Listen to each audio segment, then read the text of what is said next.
In this video, we are going to talk about atomic mass. The atomic mass, or the mass of an atom, is going to be based on the average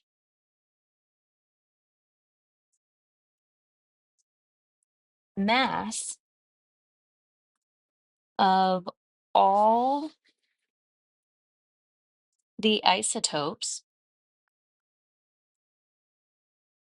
of an element.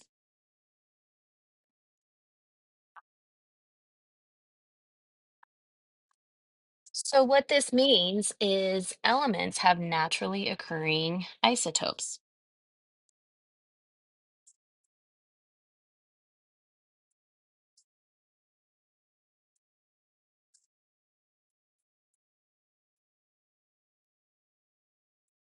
And each naturally occurring isotope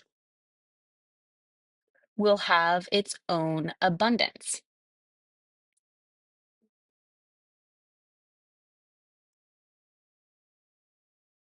With its own abundance. So what that means is the naturally occurring abundance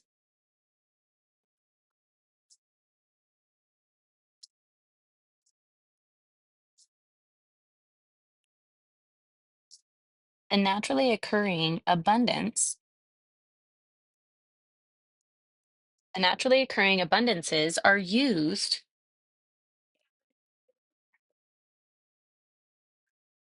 with the mass of the isotope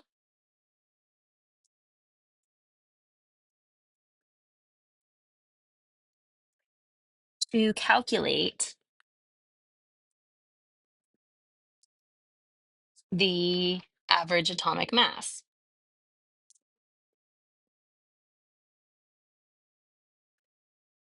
of an element.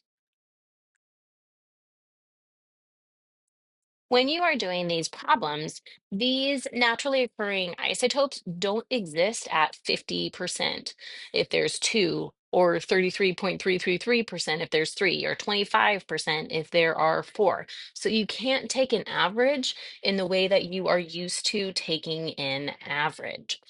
So remember that the atomic masses of each element are shown on the periodic table. So when you do these problems, you can check to see if you're correct based on the mass on the periodic table if you know the identity of your element.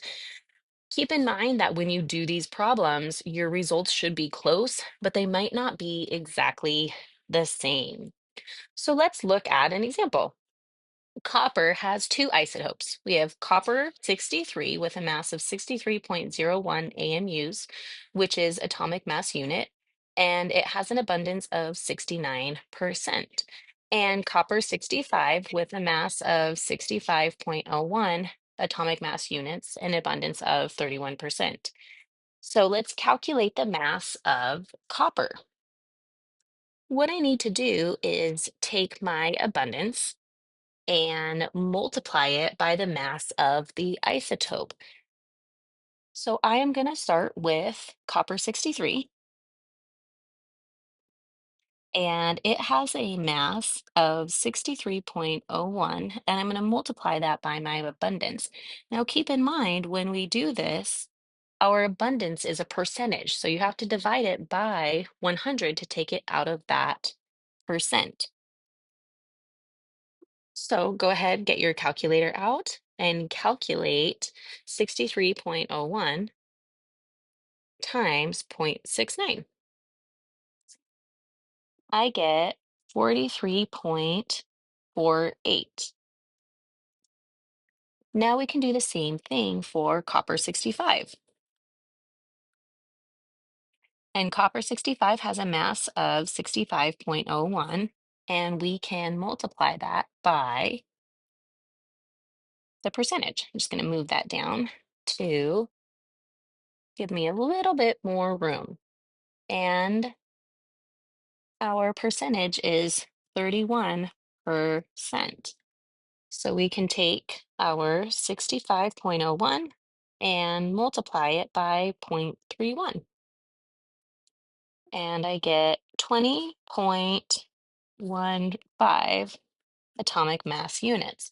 So this 43.48 is the mass that copper 63 contributes to the overall mass of copper. And the 20.15 is the mass that copper 65 contributes to the overall mass of copper. Now we can take these two numbers and add them together.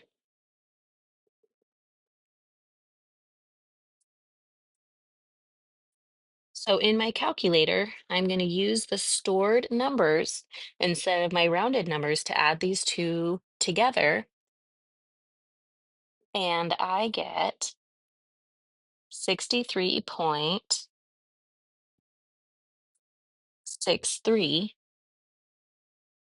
atomic mass units.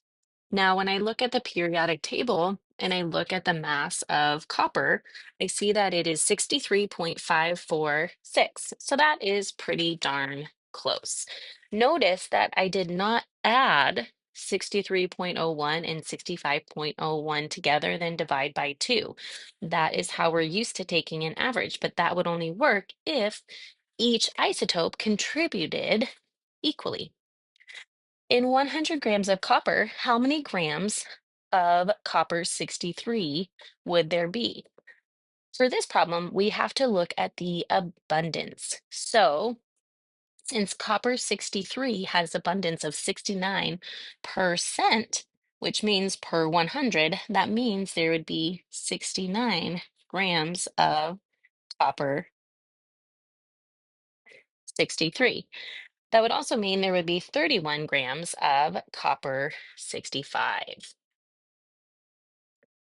All right, let's look at another example. Magnesium has three naturally occurring isotopes.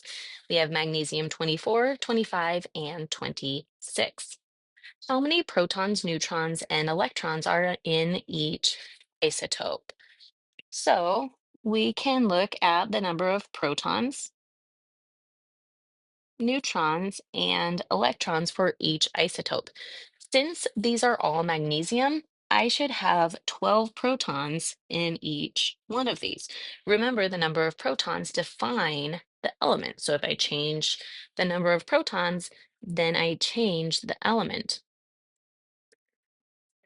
These are also all charge neutral. So that tells me that the number of electrons and the number of protons must be equal. The mass number is given in this corner here. If my mass number is 24 and I have 12 protons, that means I have to have 12 neutrons. If it's 25, I need to increase my number of neutrons by 1. And for magnesium 26, I'm going to increase it to 14. So notice that all of these are isotopes. They have the same number of protons, but different number of neutrons, meaning they have different masses. What is the principal isotope? The principal isotope is going to be the one that occurs most in nature. So since magnesium 24 has a 78.99% abundance, that means magnesium 24 is going to be my principal isotope. Now let's go through and calculate the average atomic mass of magnesium. So we're going to do the exact same thing we did before. But notice I'm not given the mass of each isotope. If you're not given the mass of each isotope, then you can assume the mass is equal to the mass number. So for magnesium 24, we will take 24 AMU because we are assuming the mass of isotope magnesium 24 is equal to 24. And we can multiply that by the percent abundance. And then we can add that to the same calculation, but for magnesium 25. And we can multiply that by the percent abundance. And then add that to the calculations for magnesium 26.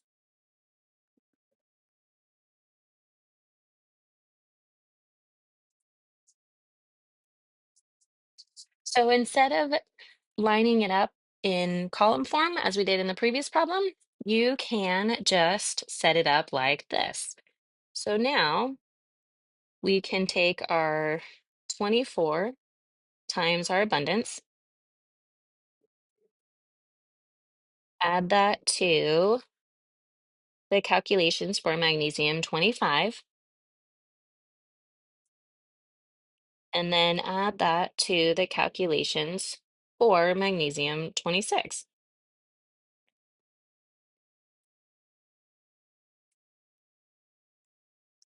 And I get 24.32 atomic mass units. When I look at the periodic table, the mass of magnesium is 24.3050. So that is pretty darn close. Also, the mass that you calculate should be closest to the principal isotope. The principal isotope is magnesium 24, so this mass makes sense. Here is another problem that you can practice with bromine. Go through and do the exact same thing, and you can come check with me when you get your answer.